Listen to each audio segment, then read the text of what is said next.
Welcome to episode 70 of Tales from the Bridge. We are super happy to have Fonda Lee on the show today. Fonda is a wonderfully talented author, so we're very grateful to have the chance to talk to Fonda. Friend of the Bridge, Miranda, is joining us on this one, so she joins Kevin and Sam and Fonda, and this is just a great conversation. I really enjoyed this one. We hope you do too. Check the show notes for links to Fonda's work. All right, everyone's waiting for us. Let's make our way over to the bridge.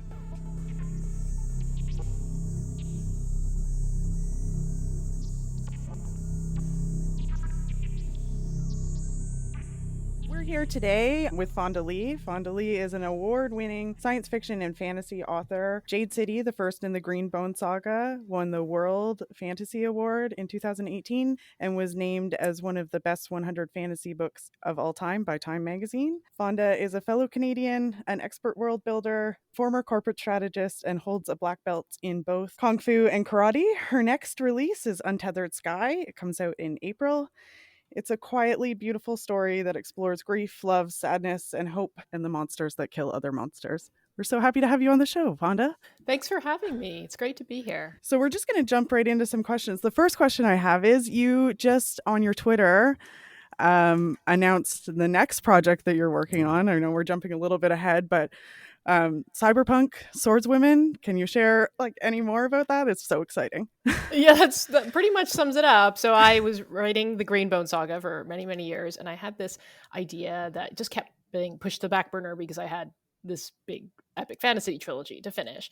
But I am a big fan of Chambara, like samurai movies, and I have envisioned this story that I've been kind of calling what you would get if Akira Kurosawa wrote Dune, but it's kind of blended with cyberpunk, and it's sort of like a last job story about this aging swordswoman and espionage and isolated, harsh colony planet. And and I'm excited to finally be able to get around to writing it. So it is, and also to get back to writing science fiction, because I love both sides of that speculative coin, both fantasy and science fiction. So having spent so much time writing this fantasy trilogy, I was like, I'm eager to dive back into the sci-fi side. So that is my next big project. I'm toiling away on it now, and just excited to share the news. Oftentimes in publishing, it's like you know things are happening, but you can't talk about them for a long time. So now I get to finally publicly talk about it.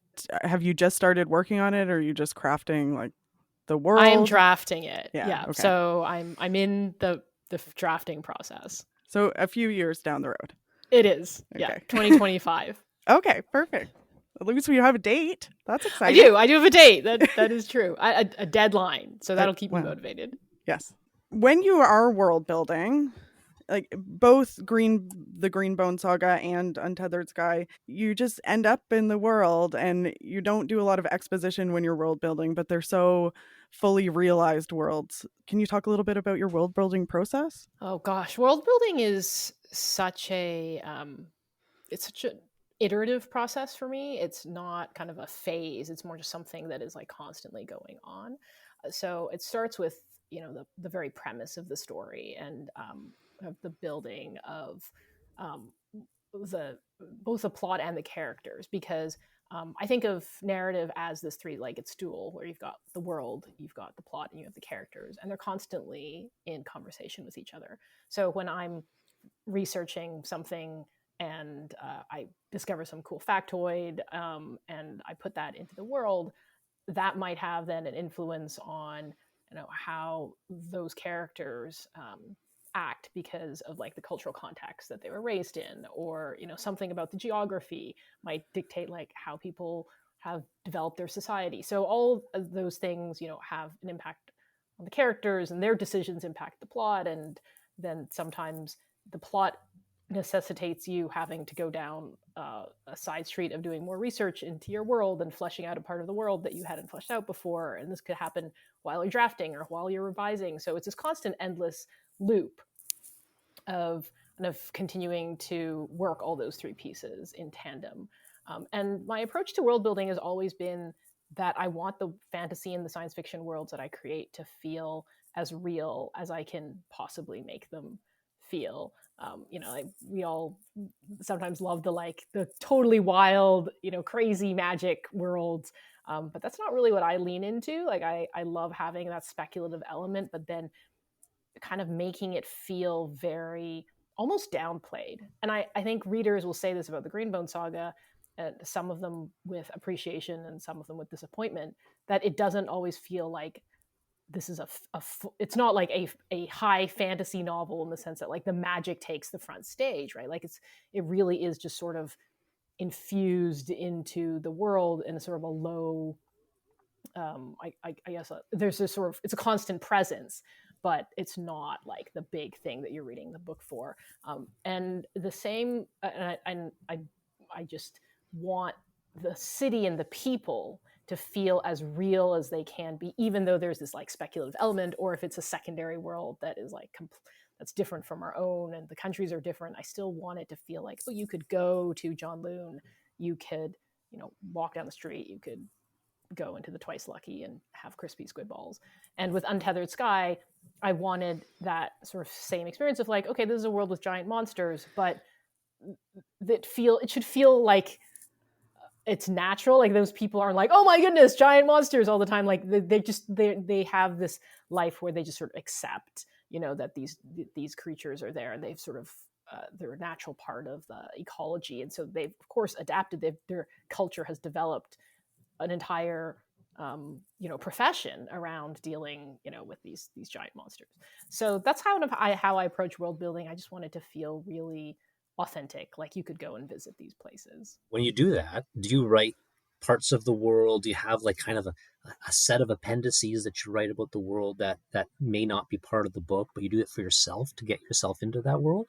I do a lot of just free writing as part of the development process, and I'll have little files. I use Scrivener for my actual drafting, so I'll have little files within my large manuscript document that'll just be like, I don't know, ecology or religion, and I'll throw a bunch of world building into those, and so I do sort of have a bunch of random things. I mean, the Green Bone Saga has like I think I have files on there like flowers and their significance, because it's a small thing that isn't really important to the plot, but like there's different times throughout all those novels where people have sent flowers symbolizing marital happiness or health or whatever. And so like I have to keep track of all that, of like all these flowers that I put into the story and what they all mean.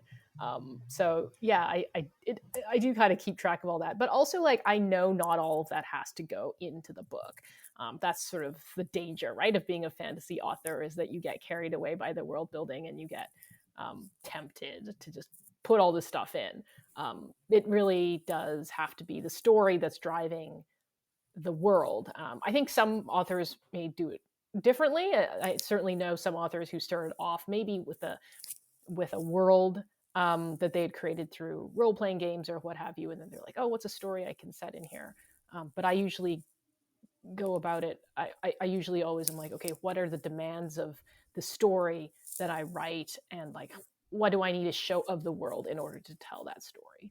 That makes a lot of sense, because I mean, if magic is sort of native to the world that your characters live in, they're not going to focus on it on it all the time any differently than I would maybe focus on my phone, as compared to someone who's never, say a century ago would look at my iPhone and go, "That's magic, and that's all I got to talk about." When you do this and you kind of make this a sort of more natural feeling world, is there a difference between what the characteristics and things that go into a fantasy world versus a sci-fi world building experience, or is it much the same exercise?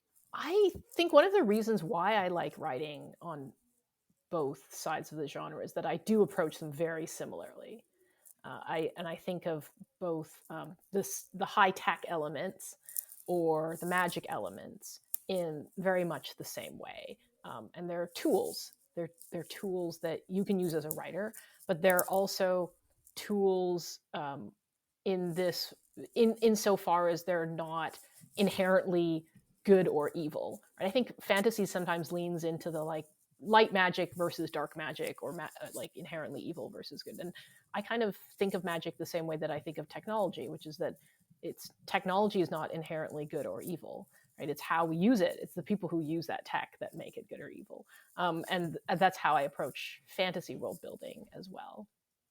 All of your character, none of them really fit into either good or evil. There's a lot of like morally gray or questionable decisions, but they're still characters that feel fully realized people and like you really connect to. So when you're writing, do you just follow them along in the story, or do you decide what kind of people they are first and then put them into the world? Both, mostly the latter, insofar as I know who this character is and what their purpose is in the story and why I want to tell a story about them.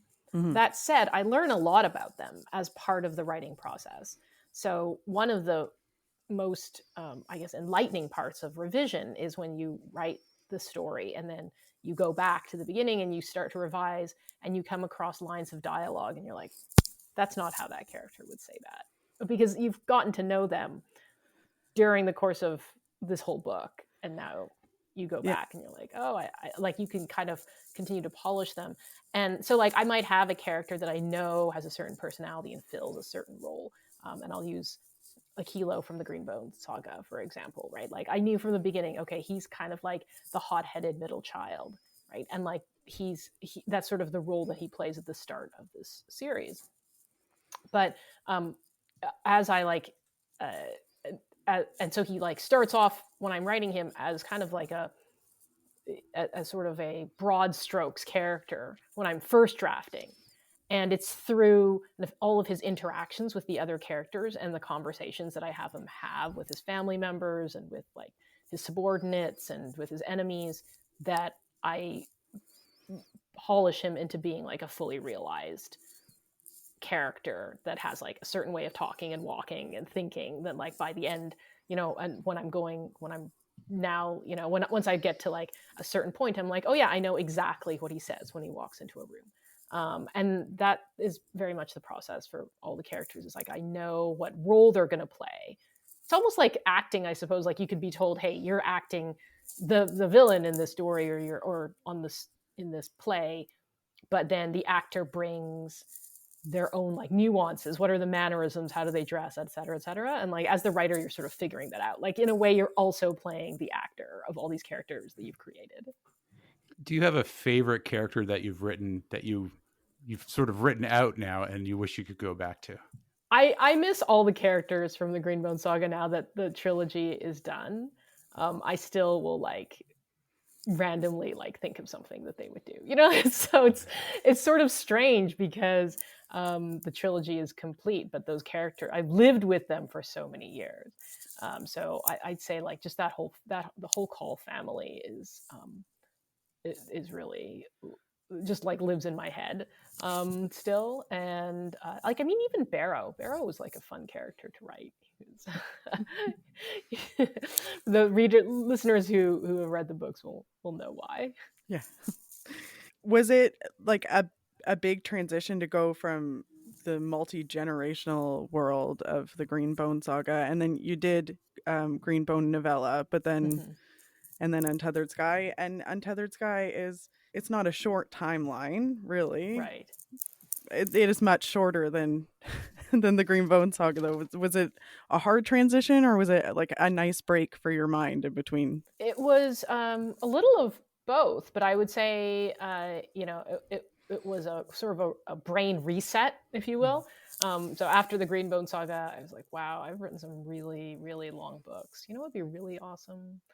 Something short. Something short would be just awesome. So I ended up writing the Jade Setter of Janloon, the Green Bone Saga novella. I wrote a few short stories, one in an anthology, and then Uncanny, and I wrote Untethered Sky. So I've just been doing short stuff.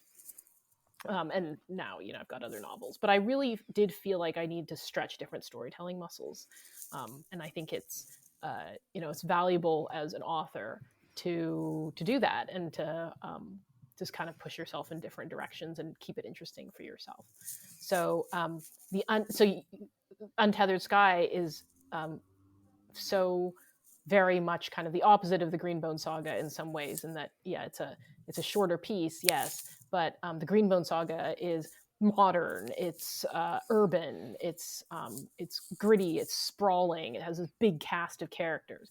And Untethered Sky is small and intimate, and it's a coming of age story. It's a pre-modern time. It's very rural. It takes place in the countryside and is sort of about these delicate relationships. And so it was nice. It was really nice to write something that was different. It is so different, but having read both the Green Bone Saga and Untethered Sky, it still feels very much like you're writing. Like all of your strengths are still there, even though it's such a different story. Did you read something in Middle Eastern mythology and then decide to create like the manticores and the rocks, a culture around them where they're part of the ecosystem? Or so it was giant birds of prey. That was the seed of the story. So I did not set out to write like Middle Eastern mythology necessarily, or a fantasy or anything. I just was actually, I'd gotten kind of fascinated in falconry a few years ago, and I would be extremely poorly suited to be a falconer. Like, there's no way. I'm like not really that much of an outdoorsy person. It takes an enormous amount of patience, but I was just fascinated with it because of a few things. I watched this documentary called The Eagle Huntress, and it was about a young woman in Mongolia who was pursuing the art of falconry, her culture, which is training golden eagles to hunt wolves, which is just so badass. And it was a really fascinating documentary. And I also read a memoir called H is for Hawk by Helen MacDonald. And it was about kind of her experience with training a goshawk, while she's also going through kind of a lot of things in her life and the loss of her father. And then I went on, I've always been just sort of found birds of prey really cool. I was in Dublin for Worldcon, and I went on a family vacation kind of after the con, and one of the things that I really wanted to do was go on a hawk walk. So we did that. My whole family and we went on this hawk walk with an expert falconer and had like Harris hawks come and land on her arm and go fly off and go after prey and stuff. And that was really really cool. So I was like, of course the fantasy author in me was like, what if like those giant birds of prey, so there were these huge birds of prey in prehistoric times. I can't even remember what they're called, but they were like these eagles that were just basically gigantic, huge things. And it made me think about like the mythical creatures, the rocks, right? Like rocks are from Persian mythology. And I thought, oh wow, what if like we had huge birds of prey, and we, instead of like golden eagles hunting wolves, it was rocks hunting some other huge creature, and manticores obviously came to mind for me. And then I started doing some research into the origins of that particular mythology, and they originate from Persia. And so I thought, okay, that it just sort of all like start to come together, and I wanted to sort of, it just made sense to kind of honor the origins of those mythological creatures and place this in a time and a place that would be sort of their natural environment, if you would. So that led me to go do some research into pre-Islamic ancient Persia, specifically the Achaemenid Empire. It's nice to have some non-Eurocentric fantasy, right? Like it seems like everything takes place in like some, it always seems to be some form of medieval Europe happening in most fantasy. Has there been a change, do you think, in where fantasies are taking place? Are people getting more inventive now? Definitely. Yeah, for sure. I mean, even when Green Bone Saga so Jade City came out in 2017. And at the time, it felt like it was sort of one on the leading edge of a wave of books that were non-medieval Europe inspired. And since then, that like wave has only grown. Like right around the time that Green Bone Saga came out, there was Grace of Kings by Ken Liu, City of Brass by Shannon Chakraborty, Poppy War by Rebecca Kwong. So like there sort of became this like movement. I had at the time that Jade City came out, I'd said on a panel that the book wouldn't have been published even like 5 or 10 years ago. Right? Like there just wasn't that. We hadn't gotten there yet, and now it's like it's a very different landscape, which is fantastic. It's just I think we're at a time in fantasy literature that is just richer and more interesting, more exciting than it ever has been. To go somewhere else and experience a different culture with like the magic system, everything, it was so exciting. It made it so much more interesting because it was like a completely different world. No, we talk about that like in sci-fi as well. It feels like in the last 10, 15, 20 years, books are being written and published now that have been published as well in that time period that I don't think would have gotten published, where it feels like we've gotten away from the white dude in the basement writing about like sex robots and gotten somewhere more interesting, you know. As a writer, do you feel that publishers are more open to diversity in legacy genres as a whole? Is that a more widespread thing? Does that seem to be going beyond just the fantasy sci-fi realm, or do you think there's still hurdles and challenges that and broader thinking that still needs to happen? Well, I can only really speak to fantasy and science fiction because that's what I work in. I don't know how the state of things is sort of in other genres, whether mystery and thrillers and romance, like whether they're kind of going through the same things. But I suspect that they are, just sort of from I guess the few things that I do sort of hear in publishing overall, that like there's just been greater awareness and interest and sort of support of like realizing that like we've been sort of centering a lot of stories and have been ignoring a lot of other different types of stories. So I think that there is definitely so speaking science fiction and fantasy specifically, I feel like those of us that are in the industry, that live and breathe it day in and day out, we know that things have changed a lot, and that fantasy and sci-fi is a lot richer, more diverse, more exciting than it used to be. But I'm not sure that has trickled out to the general public. So like the casual person who doesn't really read fantasy and sci-fi, or maybe just thinks of it as like still, Lord of the Rings and Game of Thrones, I'm not sure that they are aware of all the cool things that are being written in our genre.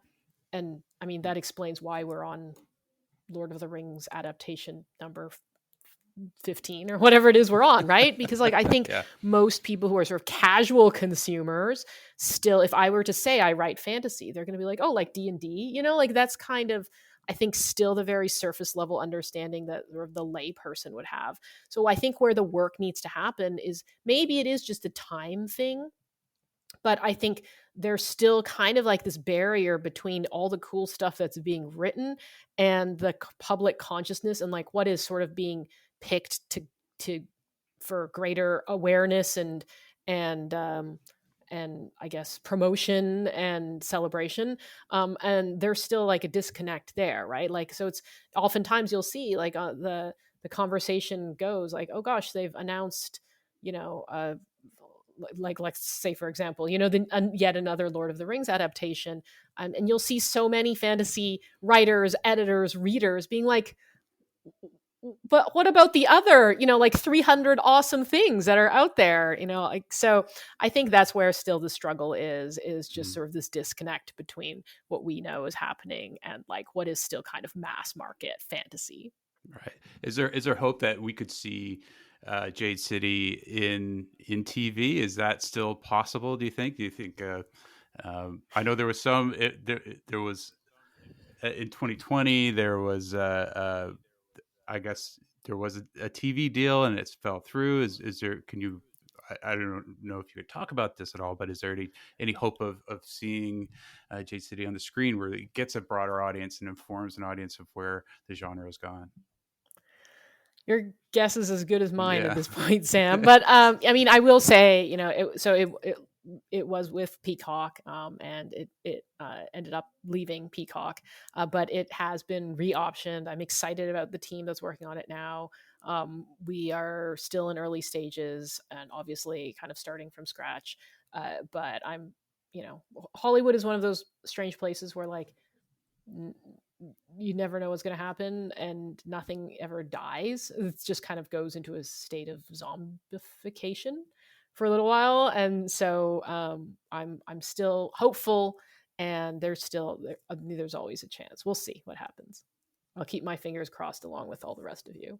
Yeah. The Green Bone Saga is perfect for TV. Like it, or it would make the perfect series the way that you've written it. And I think that it would be one of the things that would draw all of the casual watchers into what all of the great things that fantasy is doing right now. Well, from your lips to the ears of Hollywood, Miranda. Well, that's a really long telephone game. But are you working with the people that have optioned it? Do you want to be part of that, or would you just sort of like hand it off? I have so my role in that whole deal is basically as a consulting producer. So that means that like I would have a say in sort of the big picture of, you know, who would potentially be brought on to be a creative lead. I would probably get to take a look at like the scripts and give notes, but I'm not going to be, you know, actively in the writer's room writing the scripts. So and also sort of it depends on, you know, how much involvement they want. I mean, one of the things about having your books optioned is you really do kind of seed them into, you know, the fate of whoever, of the creative team that takes them over and adapts them for screen. And in many ways, I think that is that can be hard, but it's also good because, you know, my job as a novelist is to write novels, and I don't personally have a desire to adapt my own books for screen. I can just hope that people who are in charge of that are faithful to kind of the spirit of the books and what they, you know, what was important that made them, you know, what they are. But as for like specific script decisions, casting decisions, all that, like that's out of my hands. And it's interesting because we've heard a very similar story from other authors around their book rights being, optioned, and it's just going silent. Right? It's not that anybody said no. It's just it kind of just disappears or becomes quiet for a little while. And, Yep. But yeah, and I think the approach of staying positive perhaps is the way. Could you talk a little bit about your trajectory of getting to becoming a full-time author? Because it's interesting. You have a master's of business administration. You come from a different field. You do a lot of martial arts. Can you tell us a bit about this trajectory to becoming a full-time writer? Yeah, it was definitely sort of not a straight trajectory, that's for sure. I loved writing when I was a kid. Big bookworm, spent a lot of time in the library, wrote a lot of bad fan fiction, but never really imagined that it would be my profession because I didn't know any writers. Certainly didn't know any writers who looked like me, and was like, oh gosh, I guess that's like kind of a sort of magic job, right? It's kind of like, I don't know, astronaut or something like that. Like it's just sort of not something that you think of as like a job that you could do. And I went and got, you know, a business degree. I worked in management consulting, and then as in-house strategy in-house strategy at Fortune 500 companies. And so I did kind of the whole business career thing. And then I sort of had like I guess like a existential crisis over it all because I reached this point where I wasn't writing anymore. I'd always written just sort of for fun for myself. And I'd always had this pipe dream, like, oh, wouldn't it be so cool to like one day publish a book like that, in the way that you're like, you know what I'd like to do? Like climb Kilimanjaro, you know, or like I would like to run a marathon one day. Right. So I had this pipe dream of like, oh, you know, I really would like to write a novel one day. And I wasn't writing for fun anymore because I was just so busy. I had this demanding day job. My husband had a demanding day job. We had kids. We were like, we had no time for anything. And I was at this point in my career where I had to make this decision about like which path I wanted to take, right? I'd like spent a few years in my role, and my manager was like, so like, what do you want to do next? Because you could try to get, promoted into this job, or you could switch into this division. Like, what do you want to do? And so and it was, a pretty big decision because I was kind of, fairly decently along in my career at that point.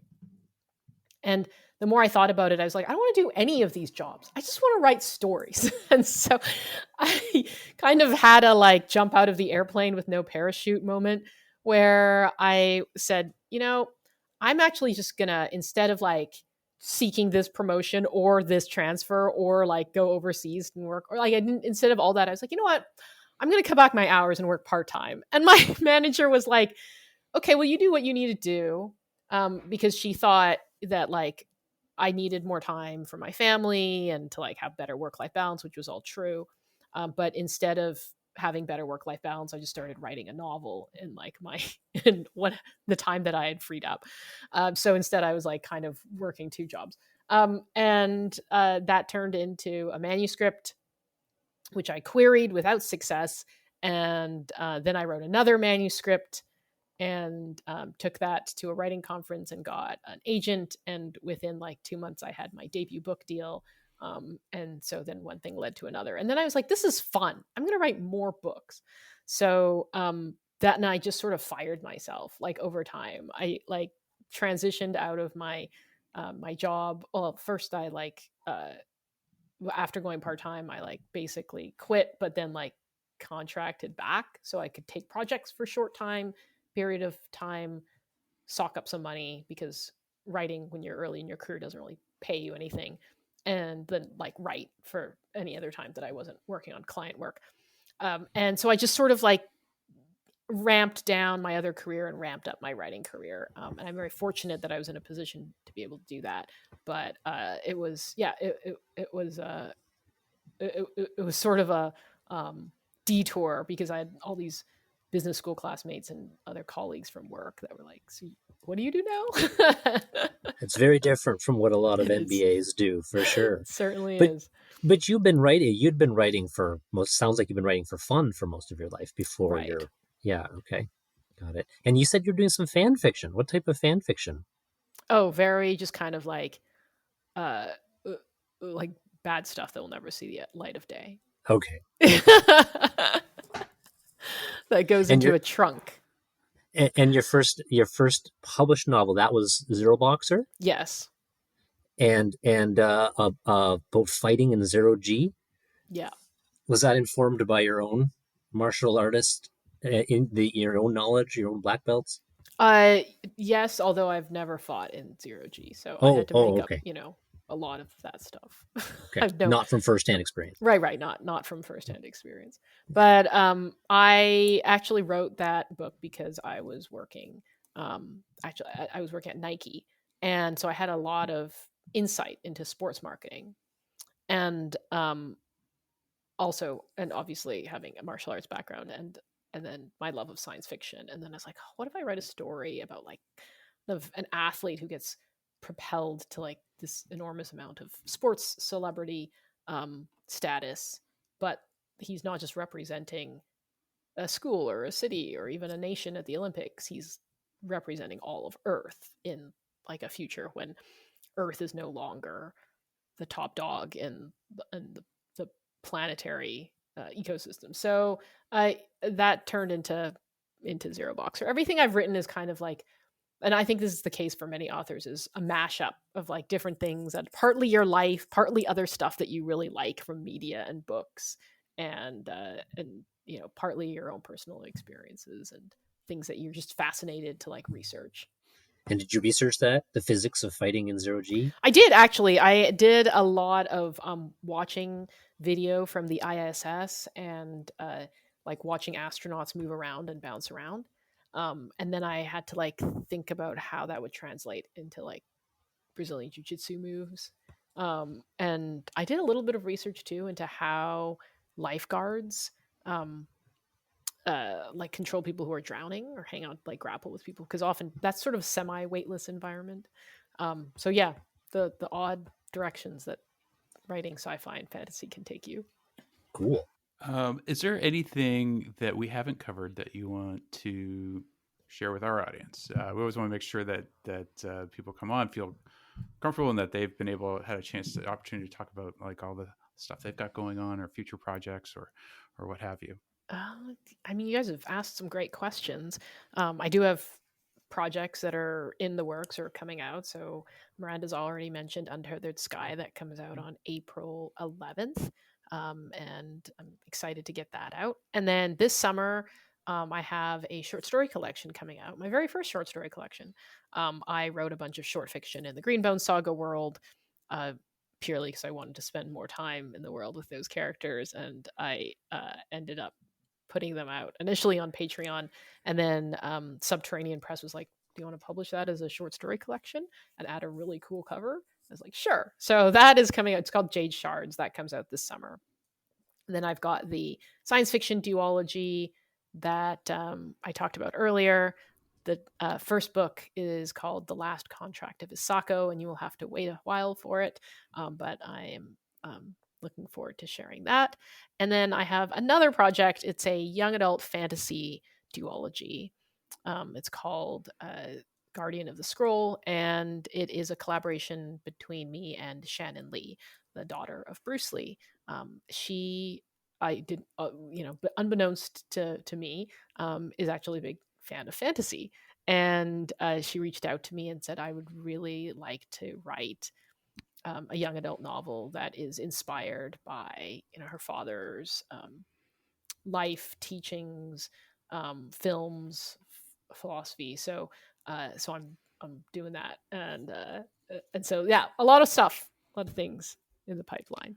And of course, in the meantime, you can check out my backlist. So Green Bone Saga, if you want to start with that, trilogy Jade City is the first book. Nice. Wow, you have a lot of exciting things coming out. Yeah. What was it like talking to Bruce Lee's daughter? Was it like meeting a hero?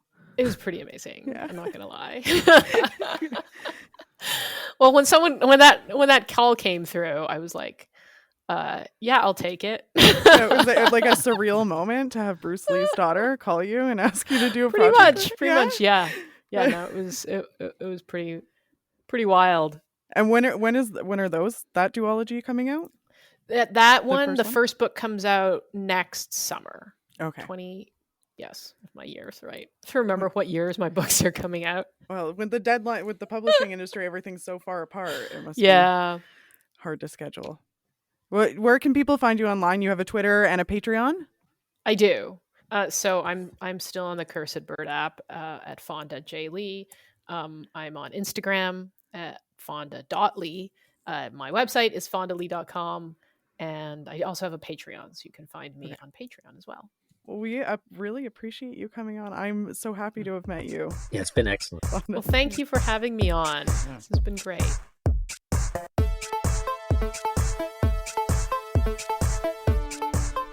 Thank you for joining us once again. Hope you enjoyed that one. Next episode, I think it'll be about the book of the month. We'll see what happens. Stay tuned. Thanks for joining us. Until next time.